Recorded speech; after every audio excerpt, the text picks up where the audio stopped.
Hello मेरे political science achievers, कैसे हैं आप सभी। आई होप दोस्तों आप सब बहुत अच्छे होंगे और बहुत मन लगाकर अपनी तैयारी कर रहे होंगे।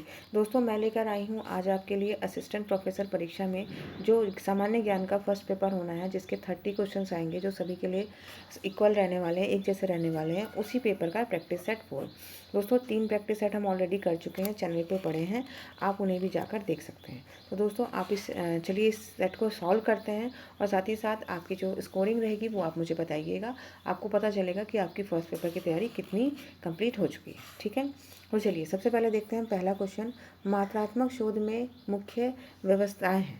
ठीक है, व्यवस्थाएं क्या क्या हैं? मापन, कारणा कारणता, सामान्यीकरण या पुनरावृत्ति। तो क्या हो जाएगा हमारा राइट आंसर? हमारा राइट आंसर हो जाएगा ऑप्शन नंबर डी, यानी कि ये सभी क्या है? मात्रात्मक शोधकर्ताओं की मुख्य व्यस्तताएं। ठीक है, ज़्यादा डिस्कशन हम नहीं करेंगे दोस्तों, शॉर्ट में और जल्दी क्वेश्चन आंसर्स करने की कोशिश करेंगे ताकि कम समय में हम इस वीडियो को कंप्लीट कर सकें, ताकि आपका टाइम जो है वो सेव हो चुके। ठीक है, चलिए आगे देखते हैं। निम्नलिखित में से कौन वायुमंडल के नकारात्मक विकिरण, प्राणोदय, रेडियो एक्टिव फोर्सिंग अथवा शीतलन के लिए उत्तरदायी है? आपको बताना है। जलवाष्प, समताप मंडलीय ओजोन या फिर शोभमंडलीय ओजोन या फिर ब्लैक कार्बन। तो इसका सही उत्तर हो जाएगा आपका ऑप्शन नंबर सी, समताप मंडलीय ओजोन। अगला क्वेश्चन देखते हैं। ऐसे शिक्षण को क्या कहा जाता है जिसमें सभी छात्रों को चुनौतीपूर्ण अनुदेश दिए जाते हैं और आवश्यकतानुसार सहायता प्रदान की जाती है, परंतु जब छात्र स्वयं इन सभी को संभालने में सक्षम हो जाते हैं तो ये सहायता हटा ली जाती है? पश्चिगामी शिक्षण, अनुकरणात्मक शिक्षण, सक्रिय शिक्षण या समस्यात्मक शिक्षण। तो क्या हो जाएगा इसका राइट आंसर? इसका राइट आंसर हो जाएगा दोस्तों ऑप्शन नंबर सी, अनुकूलनात्मक शिक्षण। अगला देखते हैं। जब ज्ञान पुनरुत्थान और सत्यापन करने योग्य हो जाता है तो इसे क्या कहा जाता है? मानवतावादी, वैज्ञानिक, प्रभाववादी या व्यक्तिनिष्ठ। तो इसे क्या कहा जाता है? इसे कहा जाता है वैज्ञानिक। Option number C is the right answer. आगे बढ़ते हैं, अगला देखते हैं क्वेश्चन नंबर 5। शून्य परिकल्पना निम्नलिखित में से सार्थकता परीक्षण के लिए पी मान के लिए सत्याभाषी प्रतीक क्या होता है? इसमें ये वैल्यूज़ दी हैं 43%, 3%, 0.27% या 0.43 ऑफ 1%। तो इसका सही आंसर हो जाएगा दोस्तों ऑप्शन नंबर ए। यहाँ पे हमारा option number A and B जो है वो सही। ठीक है, अगला क्वेश्चन देखते हैं। कार्यकारी परिकल्पना होती है किसी तर्क के लिए प्रमाणित कल्पना, परीक्षण अपेक्षित न हो, आगे और अधिक शोध के लिए अंतिम रूप से स्वीकार्य परिकल्पना या फिर एक वैज्ञानिक सिद्धांत। क्या होती है दोस्तों? तो ये होती है ऑप्शन नंबर सी, आगे और अधिक शोध के लिए अनंतिम रूप से स्वीकार्य परिकल्पना। ठीक है, आगे बढ़ते हैं क्वेश्चन नंबर 7 पे। निम्नलिखित ग्रीन हाउस गैसों में से कौन सी वायुमंडल में लघुत्तम समय तक ठहर पाती है? बताना है। कार्बन, क्लोरोफ्लोरोकार्बन जिसे शॉर्ट में हम CFC भी कहते हैं, कार्बन डाइऑक्साइड या मीथेन या फिर नाइट्रस ऑक्साइड। तो क्वेश्चन नंबर 7 के लिए हमारा आंसर हो जाएगा option number C, methane. Methane gas जो है दोस्तों वायुमंडल में बहुत ही कम समय के लिए ठहर पाती है। अगला क्वेश्चन है।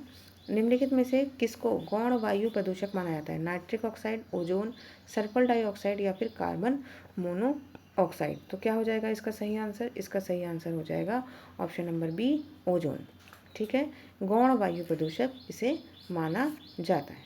ठीक है, चलिए आगे बढ़ते हैं और अगला क्वेश्चन देखते हैं। Question number 9। वीडियो कॉन्फ्रेंसिंग हेतु निम्नलिखित में से कौन सी डिवाइस अनिवार्य है या ज़रूरी है? प्रिंटर, वेबकैम, स्कैनर या फिर माउस। कौन सी चीज़ है दोस्तों? तो ये आसान सवाल है, वेबकैम। ठीक है, ये आपके पास ज़रूर होना चाहिए, तभी आप वीडियो कॉन्फ्रेंसिंग कर सकते हैं। अगला है निर्वात ट्यूब। निर्वात ट्यूब यानी वैक्यूम ट्यूब का प्रयोग कब किस पीढ़ी में हुआ करता था? प्रथम पीढ़ी में, द्वितीय पीढ़ी में, तृतीय पीढ़ी में, द्वितीय में या चतुर्थ पीढ़ी में? तो दोस्तों आई होप आपने अच्छे से याद कर लिया होगा कि किस पीढ़ी में क्या चीज़ें यूज़ होती थी। ठीक है, तो आप अपना आंसर यहाँ पे चुन पा रहे होंगे कि निर्वात ट्यूब का प्रयोग किस में किया जाता था? प्रथम पीढ़ी में किया जाता था। अगला देखते हैं। एक निबल में कितने बिट के बराबर होता है? एक निबल कितने बिट के बराबर होता है? 32, 8, 4 या 16। तो सही आंसर हो जाएगा ऑप्शन नंबर बी, यानी कि 4 बिट के बराबर। अगला है ब्लू रे डिस्क क्या है? वाद्य यंत्र है, डाटा संग्रह प्रणाली है, मेडिकल उपकरण है या शैक्षिक किट है? तो बताना है ये क्या है। ये एक डाटा संग्रहण प्रणाली है, ऑप्शन नंबर सी। ठीक है। अगला क्वेश्चन देखते हैं, इंटरनेट से जुड़े हुए कंप्यूटर को एक आईपी एड्रेस की आवश्यकता होती है। आईपी का पूरा मतलब, पूरा नाम क्या होता है? International partner, internet partner, internet protocol, internal protocol. ठीक है, ऑप्शंस पढ़ लीजिएगा दोस्तों, क्योंकि यहाँ पे इतने बारीकी से दिए हुए हैं। जैसे आप इसको जल्दी में पढ़ेंगे तो ये भी इंटरनेट प्रोटोकॉल ही पढ़ लेंगे इसको, पर ये इंटरनेट नहीं बल्कि इंटरनल प्रोटोकॉल लिखा हुआ है। तो ऑप्शन नंबर सी यहाँ पे हमारा सही आंसर हो जाएगा। इतने मिलते जुलते आंसर इसीलिए दिए जाते हैं कि बच्चा जल्दबाजी में इनमें हड़बड़ी में गलती कर सके। ठीक है, तो हमें ऐसी संभावना नहीं रखनी, इसलिए चारों ऑप्शंस को बहुत अच्छे से पढ़ लीजिएगा। अगला ऑप्शन है, किसने तत्कालीन स्वराज पार्टी को सबसे सुगठित पार्टी माना है? तो किसने माना है? ब्रेडले ने, इरविन ने, बेकनहेड ने या सीआर दास ने? तो 14 के राइट आंसर हो जाएगा ऑप्शन नंबर बी, बेकनहेड ने। अगला क्वेश्चन देखते हैं, अरावली श्रृंखला किस पर्वत काल में से संबंधित है? अल्पाइन, हर्सिनियन, प्री कैम्बियन या कैलिडोनियन? तो क्या हो जाएगा राइट आंसर? राइट आंसर हो जाएगा option number B, Precambrian. आगे बढ़ते हैं, देखते हैं क्वेश्चन नंबर 16, भारत के संविधान का अनुच्छेद 48 का किससे संबंधित है? बालकों के लिए मुफ्त व अनिवार्य शिक्षा से, शिक्षण स्तर को ऊंचा करने तथा लोक स्वास्थ्य के सुधार के कर्तव्य से, पर्यावरण का संरक्षण तथा संवर्धन और वन्य जीवों के संरक्षण से, पर्यावरण का संरक्षण, संवर्धन और अंतर्राष्ट्रीय शांति और सुरक्षा को बढ़ावा देने से। तो किससे संबंधित है दोस्तों? तो ये हमारा वन्य जीवों के संरक्षण से संबंधित है। ठीक है, और ये 42वें संविधान संशोधन द्वारा संविधान में जोड़ा गया था, मूल रूप से नहीं था, 48 का। ठीक है, अगला क्वेश्चन देखते हैं, वर्ष 2011 की जनगणना के अनुसार दूसरी सर्वाधिक घनत्व वाला राज्य कौन सा है? बताना है। उत्तर प्रदेश, पश्चिम बंगाल, बिहार या फिर पंजाब? दूसरा पूछा गया है, कौन है? तो ये है पश्चिम बंगाल। ठीक है, आगे बढ़ते हैं हम लोग, देखते हैं अगला क्वेश्चन, निम्नलिखित विद्रोहों में से सिद्धो और कानो किससे संबंधित हैं? कोल विद्रोह, खासी विद्रोह, संताल विद्रोह या भील विद्रोह से? तो ये संबंधित हैं संताल विद्रोह से। अगला क्वेश्चन देखते हैं, संविधान के अंतर्गत प्रधानमंत्री निम्न में से किसके प्रति उत्तरदायी हैं? मंत्रिपरिषद, राज्यसभा, राष्ट्रपति या लोकसभा? तो सही आंसर हो जाएगा लोकसभा के प्रति। अगला क्वेश्चन नंबर 20 है, सूची 1 को सूची 2 से सम्मिलित करते हुए आंसर ढूंढना है। तो बताना है, चतुर्थ आंग्ल मैसूर युद्ध, तृतीय मराठा युद्ध, हल्दी घाटी की लड़ाई या पानीपत की लड़ाई? तो सबसे पहले देख लेते हैं कौन सा होगा। 1556 में हल्दी घाटी लड़ाई, तो ए का तीसरा, तो ए का तीसरा। ठीक है, तो हमें एक ही क्वेश्चन से अपना आंसर मिल गया, लेकिन हम लोग फिर भी इसमें देख लेते हैं कि सही उत्तर क्या मैचिंग इसमें होगा। तो ये कब हो जाएगा? 1776 में पानीपत की लड़ाई, 1817-18 में द्वितीय आंग्ल मराठा युद्ध और 1799 में चतुर्थ आंग्ल मैसूर युद्ध। तो इस तरीके से ऑप्शन नंबर सी हमारा यहाँ पे सही उत्तर हो जाएगा। अगला क्वेश्चन देखते हैं, तक्षशिला विश्वविद्यालय निम्नलिखित में से किसने उत्खनन कराया था? Doctor Spooner, doctor steel, John Marshall या आर.डी. बनर्जी ने? तो ये कराया था जॉन मार्शल ने। तक्षशिला विश्वविद्यालय का उत्खनन जॉन मार्शल ने करवाया था। भारत ने $5 ट्रिलियन की अर्थव्यवस्था को लक्ष्य कब तक प्राप्त करना चाहता है? 2022 तक, 25 तक, 2027 तक या 2026 तक? तो क्या लक्ष्य रखा गया है? तो ये लक्ष्य रखा गया है 2025 तक। $5 ट्रिलियन की अर्थव्यवस्था बनने का लक्ष्य भारत ने रखा है 2025 तक। ठीक है, अगला है, निम्नलिखित शासकों में से जिसने सिख गुरु का सर कलम करवाया था कौन था? अकबर था, जहांगीर था, शाहजहां या उपयुक्त में से कोई नहीं? तो क्या हो जाएगा इसका राइट आंसर? तो इसके लिए सही आंसर क्या हो जाएगा? उपयुक्त में से कोई नहीं, क्योंकि जितने राजा यहाँ पे दिए गए हैं इनमें से किसी ने भी ये कार्य नहीं किया था। तो ये किसने किया था? ये किया था औरंगजेब ने। औरंगजेब याद रखना होगा, औरंगजेब ने गुरु तेग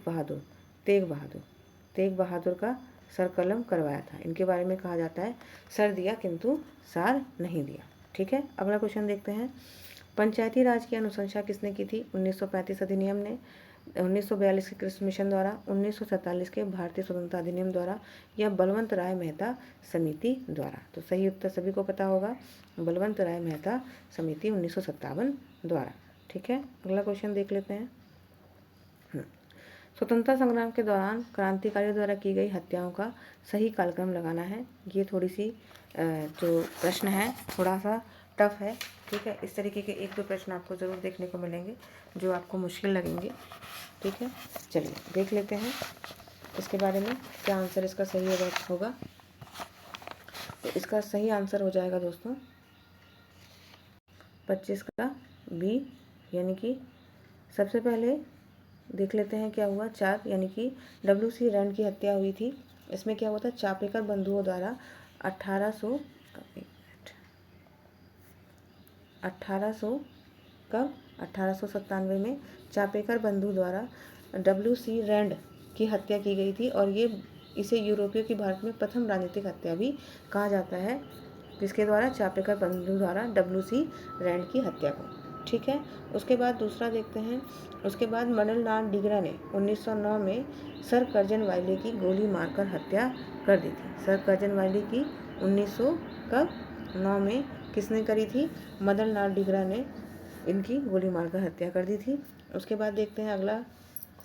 तो उसके बाद जैक्सन की हत्या हुई थी। उसके बाद AMT जैक्सन की हत्या हुई थी, ये भी 1909 में ही हुई थी, ठीक है। ये भी 1909 में हुई थी, लेकिन मदनलाल डीगरा ने 1 जुलाई को किया था और जो इनकी हत्या हुई थी जैक्सन की वो हुई थी 21 दिसंबर को, ठीक है। 21 दिसंबर को हुई थी। किसने किया था, ये तो अनंत कन्हेरे द्वारा AMT जैक्सन को गोली मारकर हत्या की गई थी। उसके बाद सैंडर्स को देख लेते हैं। तो सैंडर्स को लाला लाजपत राय की मृत्यु का बदला लेने के लिए 17 दिसंबर 1928 को 1928 को क्रांतिकारियों ने सैंडर्स जो है वो सैंडर्स की हत्या जो है वो कर दी थी, ठीक है। तो आप इनके ईयर्स भी याद रखेंगे। चलिए आगे बढ़ते हैं और देखते हैं अगला क्वेश्चन नंबर 26। क्वेश्चन नंबर 26 है 22 अप्रैल को किस दिवस के रूप में मनाया जाता है। 22 अप्रैल को किस दिवस के रूप में मनाया जाता है, पृथ्वी दिवस, विश्व स्वास्थ्य दिवस, ओजोन दिवस या उपयुक्त में से कोई नहीं। तो ये 22 अप्रैल पृथ्वी दिवस के रूप में मनाया जाता है। ऑप्शन नंबर ए सही हो जाएगा। अगला क्वेश्चन है भारत में किस देश ने 2026 को संस्कृति, पर्यटन और AI के रूप में मनाने की घोषणा करी है। इटली ने, स्पेन ने, जर्मनी ने या जापान ने, ठीक है। तो सवाल पूछ रहा है कि भारत और किस देश ने मिलकर 2026 को संस्कृति, पर्यटन और AI के वर्ष के रूप में मनाने की घोषणा करी है। तो ये करी है स्पेन ने। ऑप्शन नंबर सी हमारा यहाँ पे सही उत्तर हो जाएगा, ठीक है। अगला देख लेते हैं क्वेश्चन नंबर 28। 33वें ग्रीष्मकालीन ओलंपिक यानी जो पेरिस ओलंपिक अभी हुए हैं, खेल में भारतीय दल के प्रमुख कौन थे। भारतीय दल के प्रमुख बताना है कौन थे, मनु भाकर, गगन नारंग, नीरज चोपड़ा या फिर रोहन बोपन्ना। तो कौन थे भारतीय दल के प्रमुख, गगन नारंग। इम्पॉर्टेंट क्वेश्चन है, ठीक है। अगला देख लेते हैं विश्व वायु गुणवत्ता रिपोर्ट 2023 के अनुसार विश्व की सबसे प्रदूषित राजधानी कौन सी है, नई दिल्ली, ओकाडोंगू, ढाका या बाकू। तो बहुत दुख के साथ यहाँ पे हमें ऑप्शन टिक करना पड़ रहा है कि हमारे देश की राजधानी नई दिल्ली विश्व की सबसे प्रदूषित राजधानी बनी है, ठीक है।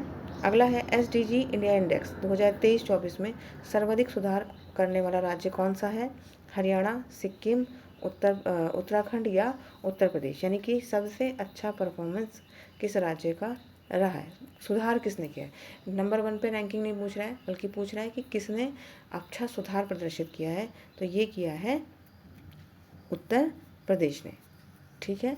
जहाँ तक मुझे याद आ रहा है कि फ्रंटियर्स की श्रेणी में ये जो है उत्तर प्रदेश जो है शामिल हो गया है। इसने काफ़ी अच्छा यहाँ पे स्कोर जो है अपना दिखाया है, ठीक है। इसमें नंबर 1 कौन है रैंकिंग पे, तो इसमें इस वाली SDG रिपोर्ट में नंबर 1 पे है केरल। पिछली बार भी केरल था, इस बार भी केरल है। नंबर 2 पे कौन है, नंबर 2 पे है उत्तराखंड, ठीक है। और इससे पहले यानी कि 22-23 वाली रिपोर्ट में नंबर 2 पे कौन था, HP था, हिमाचल प्रदेश था, लेकिन अब उत्तराखंड है। और नंबर 1 पे दोनों ही बार केरल ही है, ठीक है। तो चलिए दोस्तों, ये था हमारा आज का प्रैक्टिस सेट। आई होप आपको अच्छा लगा होगा। अगर आपको अच्छा लगा हो तो वीडियो को लाइक, शेयर और सब्सक्राइब कीजिएगा। मैं मिलूँगी आपसे अगले वीडियो में नई इन्फॉर्मेशन और नई क्लास के साथ। तब तक आप अपनी पढ़ाई करते रहिए। नमस्कार दोस्तों।